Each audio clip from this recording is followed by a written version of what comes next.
नमस्कार बच्चों, मैं doctor Jitendra Kumar Marothia, associate professor इतिहास विभाग, सम्राट पृथ्वीराज चौहान राजकीय महाविद्यालय अजमेर। और बच्चों, हम बात कर रहे हैं एमए फाइनल ग्रुप बी कला और स्थापत्य पेपर। और उस पेपर में हम राजस्थानी चित्रकला के बारे में आप बात करेंगे। पहले चित्रकला की बात कर लेते हैं। मानव के विचार, उसके भाव, उसके अभिव्यक्तियों के कई साधन हैं। स्थापत्य भी हो सकता है, लेखन कला भी हो सकता है, चित्रकला भी हो सकता है, संगीत भी हो सकता है। हम आज बात कर रहे हैं चित्रकला की। मानव मस्तिष्क में एक रूप स्वरूप निर्धारित होता है, उस रूप स्वरूप के भाव निर्धारित होते हैं। वो वीर रस है, वो श्रृंगार रस है, वो सामाजिक अभिव्यक्ति का है। और उसके बाद उस भावों को वह अपनी खूबी से एक निर्धारित ढांचा देता है, रूप स्वरूप देता है, और उसे चित्रकला कहा गया। राजस्थानी सभ्यता और संस्कृति को गौरवान्वित करने का, वहाँ को उनको प्रसारित करने का, उनको रिलित करने का श्रेय राजस्थानी चित्रकला को भी जाता है। जितनी वीर रस की गाथाएं हुई हैं, जितने कवि लिखे गए हैं, जितनी आत्मकथा लिखी गई हैं, जितने किंवदंतियां हैं, उनके साथ साथ में अगर राजस्थानी चित्रकला का महत्व दिया गया है तो वो चित्रकला, राजस्थानी चित्रकला सभ्यता के विकास की बात करें तो चित्रकला का भी अपना एक योगदान है। प्राचीन काल से बात करें तो कोटा जिले के आसपास, झालावाड़ के आसपास, डूंगरपुर बांसवाड़ा के आसपास में, बेराट, आहोड़, भरतपुर जिले के जो है दर नामक स्थान पर शैलाश्वरों में आदिम एक परंपरागत तरीके से चित्रकला करी जाती थी। और वह चित्रकला अगर हम मान लें कि किसी मृद भांड पर या दैनिक जीवन में काम आने वाले वस्तुओं पर थी, मिट्टी की ही निर्मित, उस पर की जाती थी। धीरे धीरे क्या हुआ, जैसे धार्मिक चित्रों का होता था, ठीक उसी तरीके से सांप्रदायिक जो संप्रदाय हुए, सामाजिक संप्रदाय हुए, उनमें जो विकास, उनकी जो बातें आई, उस पर भी इनका निर्माण होने लगा। और जन शैली, अपभ्रंश शैली, और पश्चिमी भाग में राजस्थान में भारतीय चित्रकला जो है गुजराती शैली का प्रभाव आने लगा और चित्रकला विकसित होने लगी।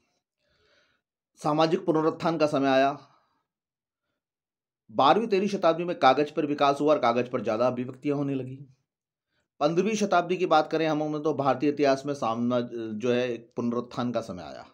और ये पुनरुत्थान का शब्द इसलिए विख्यात आया कि हमारे यहाँ पर मुस्लिम आक्रमण हुए और उन्होंने स्थायी रूप से भारत में निवास कर लिया रहने के लिए, और उसके कारण ईरानी संपर्क आया, इंडो सार्सनिक जो स्थापत्य में आया, ठीक वैसा वैसा भारतीय कलाकारों को भी इस कला का प्रज्वलित करने का प्रशिक्षण मिला, जिसके परिणाम स्वरूप भारतीय में नवीन पथ स्थापित, नवीन दिशा स्थापित हुई, एक नवीन सब्जेक्ट मैटर आया, नवीन शैली स्थापित होने का समय आया। राजस्थानी कला भी इससे अछूती नहीं रही, राजस्थानी चित्रकला भी इससे अछूती नहीं रही। इस नवीन शैली का जो अगर हम कहें तो जैसे एक प्रथम उदाहरण है चंद्र 1481 में बसंत विलास 51 में।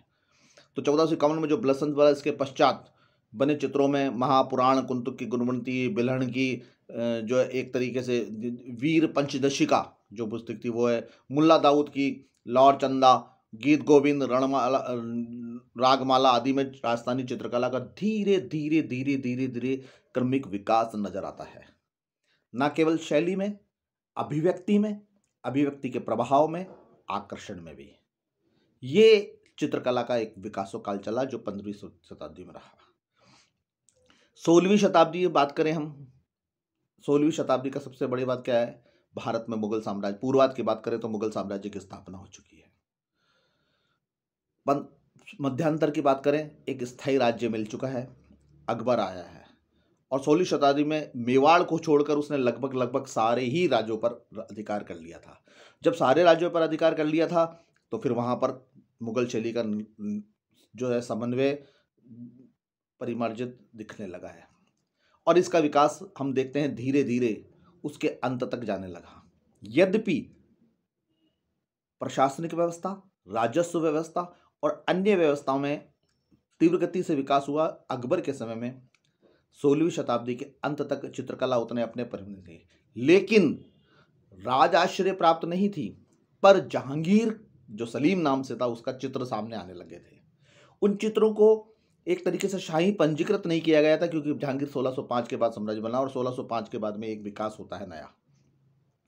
17वीं शताब्दी आती है और 17वीं शताब्दी में राजपूत और दोनों चित्रकला एक नए प्रभाव में देती है, जिसका हम आगे अध्ययन करेंगे।